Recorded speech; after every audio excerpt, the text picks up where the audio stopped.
টানা ৩ দফা বাড়ানোর পর অবশেষে দেশের বাজারে স্বর্ণের দাম কমানোর সিদ্ধান্ত নিয়েছে বাংলাদেশ জুয়েলার্স অ্যাসোসিয়েশন। এবার ভরিতে ১,৩৬৫ কমিয়ে ২২ ক্যারেটের এক ভরি স্বর্ণের দাম ১,৪২,১৬১ টাকা নির্ধারণ করেছে সংগঠনটি। সোমবার ৪ নভেম্বর সন্ধ্যায় এক বিজ্ঞপ্তিতে এ তথ্য জানিয়েছে বাংলাদেশ জুয়েলার্স অ্যাসোসিয়েশন। মঙ্গলবার ৫ নভেম্বর থেকে নতুন এই দাম কার্যকর হবে। বিজ্ঞপ্তিতে বলা হয়, স্থানীয় বাজারে তেজাবি স্বর্ণের অর্থাৎ পিওর গোল্ডের মূল্য কমেছে। ফলে সার্বিক পরিস্থিতি বিবেচনায় স্বর্ণের নতুন দাম নির্ধারণ করা হয়েছে।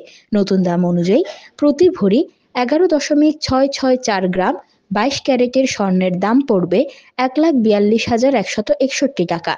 এছাড়া ২১ ক্যারেটের প্রতি ভরি ১,৩৫,৬৯৯ টাকা, ১৮ ক্যারেটের প্রতি ভরি ১,১৬,৩১৩ টাকা এবং সনাতন পদ্ধতির প্রতি ভরি স্বর্ণের দাম ৯৫,৫৭৫ টাকা নির্ধারণ করা হয়েছে। বিজ্ঞপ্তিতে বাংলাদেশ জুয়েলার্স অ্যাসোসিয়েশন আরও জানায়, স্বর্ণের বিক্রয় মূল্যের সঙ্গে আবশ্যিকভাবে সরকার নির্ধারিত ৫% ভ্যাট ও বাজুস নির্ধারিত ন্যূনতম মজুরি ৬% যুক্ত করতে হবে। তবে গহনার ডিজাইন ও মানভেদে মজুরির তারতম্য হতে পারে।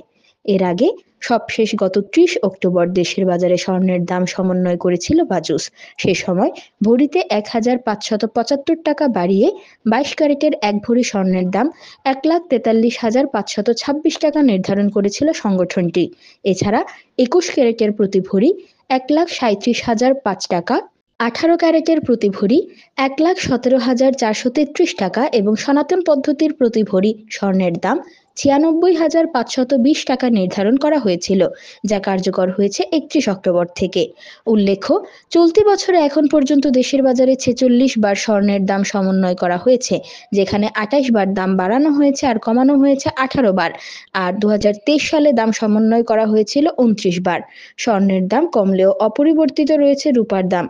দেশের বাজারে ২২ ক্যারেটের এক ভরি রূপা ২,৭৪১ টাকায় বিক্রি হচ্ছে। এছাড়া ২১ ক্যারেটের প্রতি ভরি ২,৬২৪ টাকা, ১৮ ক্যারেটের প্রতি ভরি ২,২৩৯ টাকা এবং সনাতন পদ্ধতির প্রতি ভরি রূপা বিক্রি হচ্ছে ১,৬৮০ টাকায়।